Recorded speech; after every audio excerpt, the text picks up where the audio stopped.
اس لیے میں نے کہا کہ اللہ تبارک و تعالیٰ کی طرف سے یہ بات ہے کہ اپنے نبیوں کے ساتھ مدد ہے. ہاں، نبیوں کے ساتھ مدد ہے، یہ پکی بات ہے. نبی کے کام کے ساتھ مدد ہے، یہ پکی بات ہے. اور حکمت بھی یہ ہے کہ نبیوں کے کام میں کہ سب سے زیادہ رکاوٹیں آتی ہیں، اندرونی رکاوٹیں، بیرونی رکاوٹیں. ہاں، رکاوٹیں آتی ہیں. حکمت ہے کہ رکاوٹ ہوگی تو مدد کی طرف محتاجی ہوگی. رکاوٹ نہیں ہے تو کوئی مدد کی ضرورت بھی نہیں ہے. اس لیے اللہ کی طرف سے رکاوٹیں آتی ہیں. اس لیے ہم کو یہ ہدایت ہے کہ رکاوٹ سے کوئی نہ گھبراوے، رکاوٹ سے کوئی نہ گھبراوے. ہاں، کہ رکاوٹ کے بعد مدد آتی ہے. جس طرح اندھیرے کے بعد اجالا آتا ہے، پہلے اندھیرا چھا جاتا ہے عالم پر، پھر اللہ تبارک و تعالیٰ صبح کا وہ پھٹتا ہے اور سورج نکلتا ہے اور پورے عالم میں روشنی ہو جاتی ہے. ایسے پہلے باطل چھا جاتا ہے، غلط زندگیاں غالب آ جاتی ہیں، غلط چیزیں غالب آ جاتی ہیں. پھر حق تعالیٰ شانہ وہ نور ہدایت جس کے ساتھ اللہ اپنے نبی کو بھیجتے ہیں وہ لاتے ہیں. اس نظام ہے اللہ تبارک و تعالیٰ کا.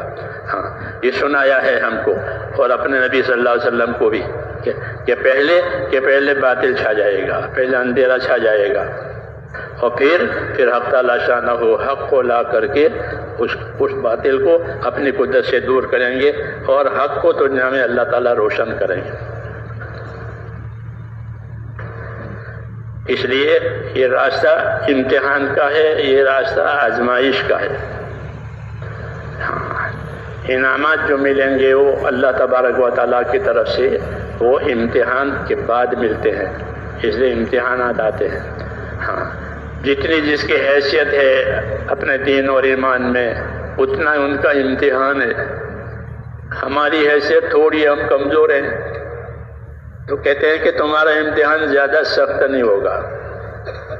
ہاں، فرماتے تھے حضرت عمر کہ تمہارا کیا امتحان، تمہاری زندگی کی ترتیب بدل جائے گی، کھانے کی پینے کی تھوڑی ترتیب الٹ پلٹ ہو جائے گی، اور لیکن اللہ تعالیٰ اس ترتیب پر قائم رہنے والوں کو کہ سرفراز کریں گے، ان کی محنتوں کے اچھے نتائج لائیں گے.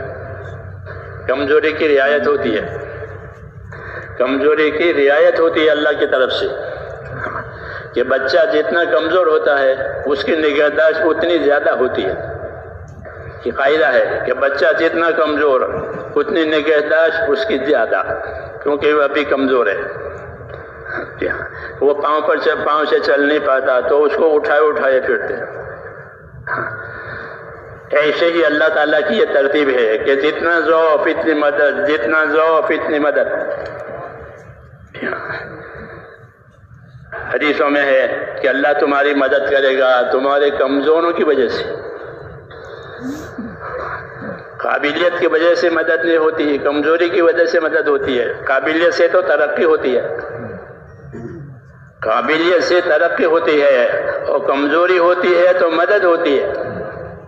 اللہ کے انعامات زیادہ ہیں. اس لیے کہا کہ اگر کمزوری ہے تو گھبرانے کی بات نہیں ہے کہ کمزور کے ساتھ اللہ کی مدد ہوتی ہے. وَهَلْ تُرْزَقُونَ تُنْصَرُونَ إِلَّا بِضُعَفَائِكُمْ، کہ تمہاری مدد جو ہوگی وہ تمہاری کمزوروں کی وجہ سے ہوگی. جو لوگ کمزور ہیں، ناتواں ہیں، کہ ان کی وجہ سے تمہاری مدد ہوگی. ماں باپ کی وجہ سے بیٹے کو روزی ملتی ہے، کیونکہ ماں باپ بوڑھے ہو گئے وہ کما نہیں پاتے. اولاد بھی چھوٹی چھوٹی ہے وہ بھی کما نہیں پاتی، کہ ان دونوں کی وجہ سے ان بچوں کے باپ کو اور ماں باپ کے بیٹے کو اللہ روزی دیتا ہے. وہ یہ سمجھتا ہے کہ میں کماتا ہوں، میں ان کو کھلاتا ہوں، کہ نہیں، لعلک ترزق بہ.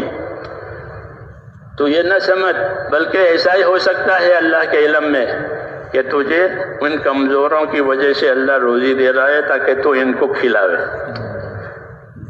تو اللہ تعالیٰ کی مدد کا یہ معاملہ ہے.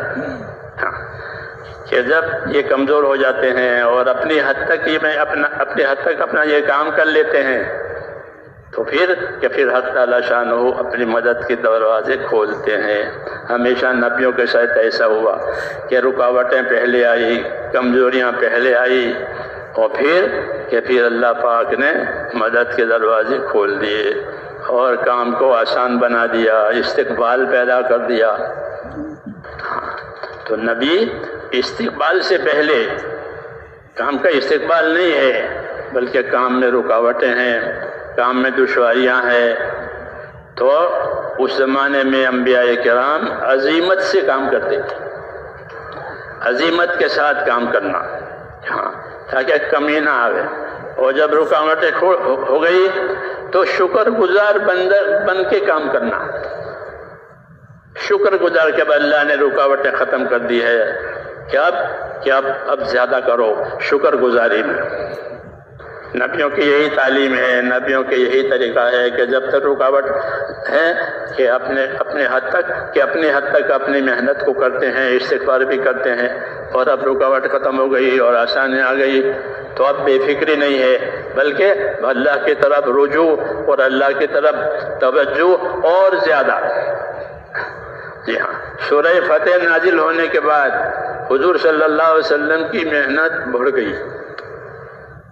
سورہ فتح نازل ہوئی، جن میں فتح مکہ کی بشارت اور دوسری بشارتیں ہیں، تو ان بشارتوں کے بعد آپ کی محنت بڑھ گئی، عبادت بھی بڑھ گئی، پاؤں کو ورم آنے تک کی کہ کیا بات ہے کہ اللہ تعالیٰ نے میرے لیے آسانی فرما دی، تو کیا میں اللہ تعالیٰ کا شکر گزار بندہ نہ بنوں؟ یہ سنت ہے کہ ناگواری اور رکاوٹ کے زمانے میں نا امید نہ بنے کوئی بھی، نا امید کوئی نہ بنے کہ اب نہیں ہوگا، ختم کہ نہیں، مدد اس کے پیچھے ہے، رکاوٹوں کے پیچھے مدد ہوتی ہے۔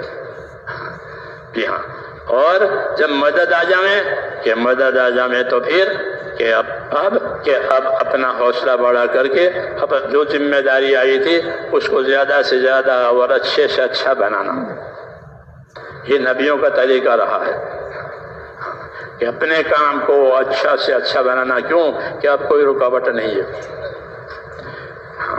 یہ نبیوں کا اللہ تعالیٰ نے اسی رخ سے چلایا ہے، سب نبیوں کو۔